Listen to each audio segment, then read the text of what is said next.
Дараагийн мэдээлэл Дорнод аймагт сард 50-60 иргэн ажилгүйдлийн тэтгэмж авахаар нийгмийн даатгалын газарт ханддаг. Энэ байдлаараа тус аймагт жил бүр ажилгүйдлийн тэтгэмж авах эрхтийн тоо 20-с 30% нэмэгдсэн статистик гарсан байна. Нийгмийн даатгалын шимтгэл төлөгч ажлаасаа халагдвал тодорхой хугацаанд тэтгэмж авахар хуульчлагдсан байдаг.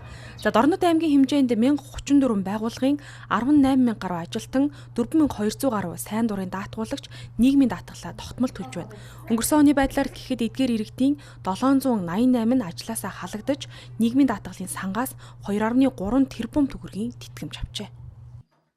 Хүний тоог ингээд 23 онд авсан даатгуулагчийн тоог 24 оногтой харьцуулах юм бол 30 орчим хувиар хүний тоог өссөн байна.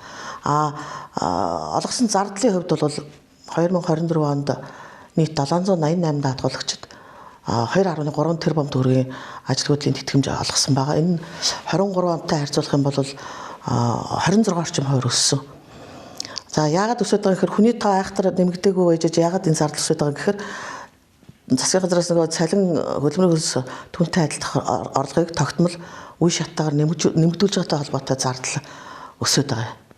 Дорнод аймагт сард дунджаар 50-аас 60 хүн ажилгүйдлийн тэтгэмжид хамрагдах хүсэлтээ гаргаж байна. За орон нутгийн иргэд цалин хөлс ажлын нөхцөл арга гэрээс алслагдмал байдал зэрэг олон хүчин зүйлсийн нөлөөгөөр нэг ажлын байран дээрээ тогтвортой ажиллах нь бага байгаа юм а. Тогтвортой ажиллах хүмүүс ер нь нэг ажлын байран дээр тогтвортой ажиллахгүй байнуудаа л гэсэн юм ажиглагдаад байгаа юм.